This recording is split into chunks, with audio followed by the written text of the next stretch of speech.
everyone, welcome back to my channel. In today's video, I am playing with some Taylored Expressions red rubber stamps. These are the Arch Nouveau stamps. These are meant to go with their calendars, like their mini calendars that they have. I've seen a lot of people use them on that, but I wanted to make cards with them and just get a little more use out of them. When I ordered this set, I also ordered the dies that go with it, and I accidentally ordered 2, which actually worked out really great because we're making 6 cards today, so being able to die cut things out 2 at a time makes it go a bit faster. I am showing you some Ranger Rose Gold embossing powder. This is really just brown. I mean, it's a warm brown. I don't see much like gold to it. It's really just a warm brown. And then I am showing you a Pinkfresh Studio Here For You sentiment set. This has stamps, dies, and foil plates. I'm going to be doing all of my stamping and my heat embossing onto HAMMERMILL cardstock. Here I am showing you some, this is SHITAKE cardstock from, wait for it, Lessebo. I get all of my colored cardstock from Cardstock Warehouse, and I made cardstock bases out of the same that I did some die cutting and cover plate die cutting. So I took that cover plate there that is off to the side, to the left there, and I ran that through, and then I ran it through again with some Simon Says Dip nesting A2 rectangles dies, and cut those down to a smaller size. And then I put some Amazon foam tape on the back of those. So I'm going to set all of that off to the side because that is all done. There's nothing fancy that I did there. It was a lot of running through a die cut machine and folding cardstock. So nothing fancy there. We are going to be doing some heat embossing. So I have my VERSAMARK ink and my anti-static powder tool from Simon. I went ahead, I have a gob, like an overabundance of scrap HAMMERMILL cardstock. And so I am trying to cut the stuff up and use it so I don't waste it and it doesn't drive me banana balls that it's there and I'm not using it.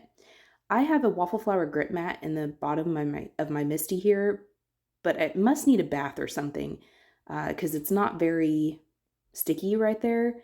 So I just put some satin masking tape from Altenew onto the side just to hold it in place to ensure that it didn't move. And then I have some, sorry, my face gets in the way. Nobody wants to see that. But I was trying to make sure that I wasn't about to stamp that top one funny. One of the things to note is typically you would want to remove that waffle flower grip mat just because these are already mounted, but it's kind of hard on the hinges of your MISTI there, but I didn't really find that necessary. I don't feel like that waffle flower grip mat gives me too much loft so that I'm like blurring the images of my red rubber stamps. You saw me treat my cardstock. This is HAMMERMILL cardstock with my anti-static powder tool that I got from Simon Says Stamp, and then I'm using my VERSAMARK ink pad to ink those up.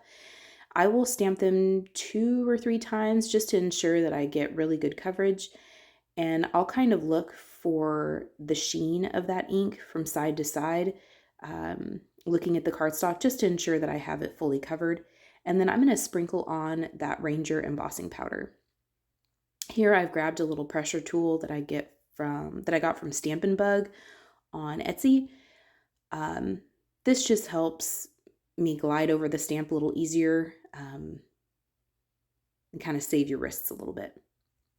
I'll take each of those out one by one, sprinkle on that embossing powder, and then I will repeat that. There are 6 flowers, 6 images in this particular set, and so I'm going to stamp all 6 of those, and I'm going to make a little stationery set today. I had some embossing powder where I didn't want it, and I just used the edge of my nail to kind of scrape that away. So I'm going to repeat all of those same steps with the other 3, and then we will heat set those. You know that this embossing powder is heat set. Sorry, I'm off screen. I will pay attention in just a minute. There we go. Oh, that's slightly, there we go. Um, you know that this embossing powder is heat set when it is no longer grainy and dull, but smooth and shiny. One of the things I think that I don't like about this is I was expecting it to be, I guess for lack of better words, pinker, more pink. Because like I love the rose gold colors, but this is just brown to me. And it's not a fine detail embossing powder, so I feel like some of the details, fine details of this stamp set got lost. If I were to do this again, I would have just stuck with gold or black, and not heat embossed at all, just done it in black, and kept them in my MISTI so that I could stamp them again. I am going to use my colored pencils today. And so sometimes your colored pencils, like the wax in your colored pencils, will build up on your stamped images and blur the lines. And so if I were going to do this in black, I would just go ahead and leave all of my stamps in my MISTI so that I could go back and stamp them again, and recover that kind of bold black outline. So I'm just going to go through and heat set all of these, and then we'll be able to move on. Like I said, I'm going to be using my colored pencils today. The colored pencils I'm using are Faber-Castell Polychromos pencils. I, for the longest time, had a pretty decent size collection of the Prismacolor colored pencils, but I didn't like those very much, and I think it's for two reasons. One, they're very waxy, and so I felt like, I don't know, I just didn't feel like I could build color up very well because the lead was so soft. I felt like I had to like be really careful with them. I guess is what I'm trying to say. I just felt like I had to be very careful with them because the lead was so soft, and you had to constantly sharpen them. And I was always breaking the lead. And that may be that I was pushing too hard, which I think was part of my problem.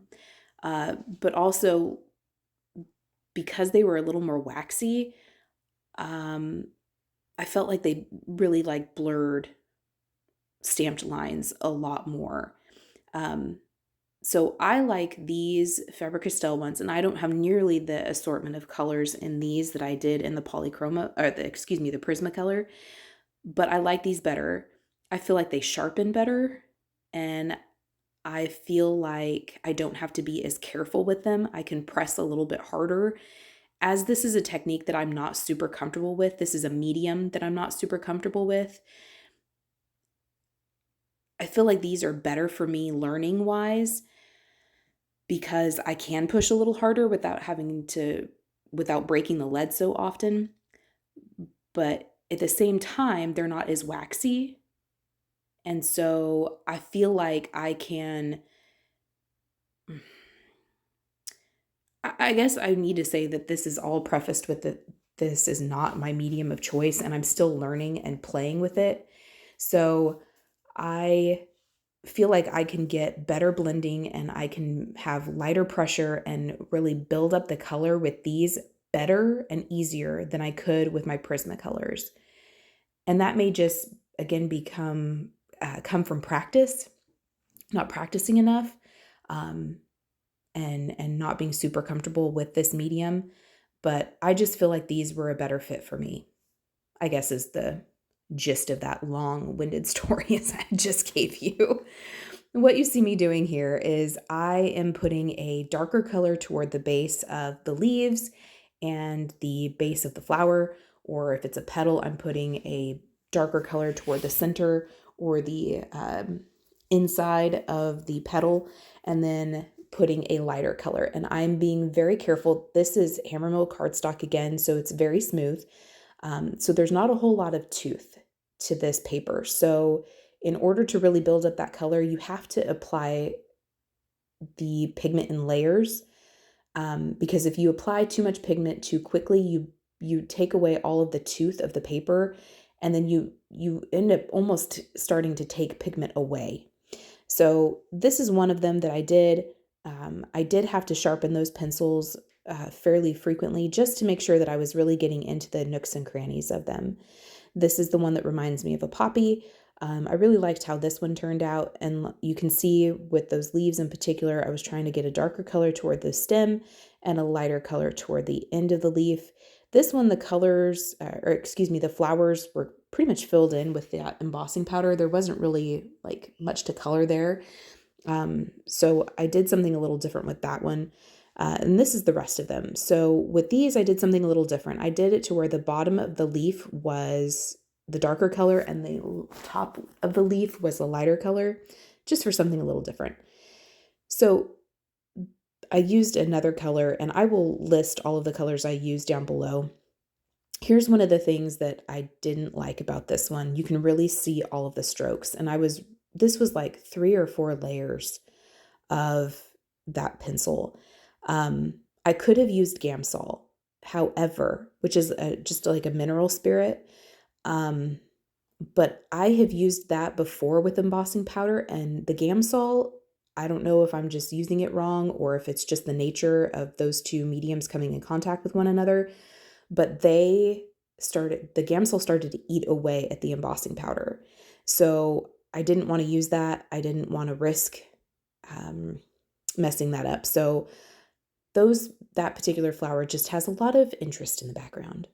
I went to my stash of colored cardstock and picked some that matched, and again, I will list those down below. The only one I do not have a name for is the green, but any colored cardstock that coordinates or accents your cardstock would work, or excuse me, your images would work.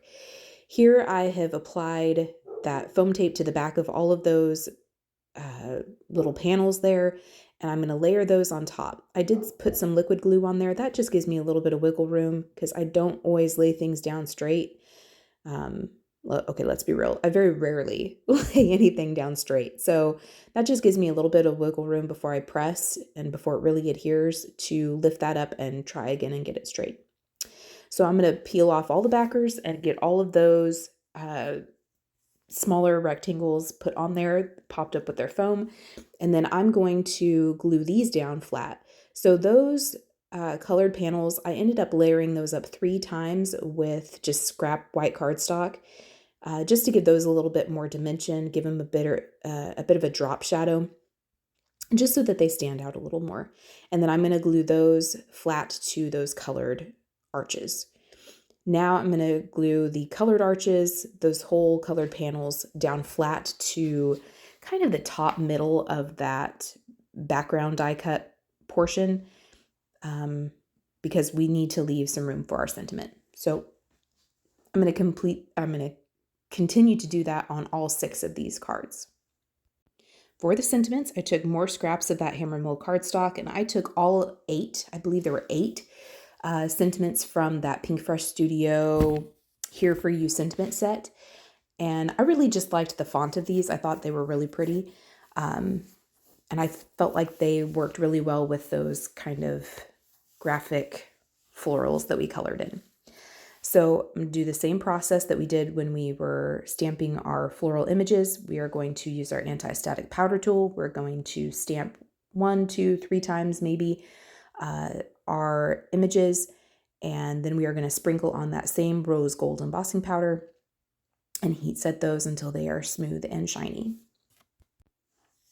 And again, you know that those are heat set when they are the smooth and shiny. So then I'm going to take those off screen and I'm going to die cut all of those out with the coordinating dies. And then I just paired them up, just kind of willy-nilly. I really didn't have any rhyme or reason to what one I paired with what flower. And I'm going to just adhere those down with liquid glue. I could have die cut them out several more times and just stacked them up so they were the same height as the florals, but I kind of liked them being on a different level than everything else. I do try to center the kind of the longer ones, and then the shorter kind of stacked ones, I usually did those off to the right, just for a little bit of difference. And I do use my magnets for my glass board to hold those down, just so that I can get good adhesion. And then these are all of the cards complete. I did think about putting some sequins on there, but I decided to leave them how they were. I thought they were nice.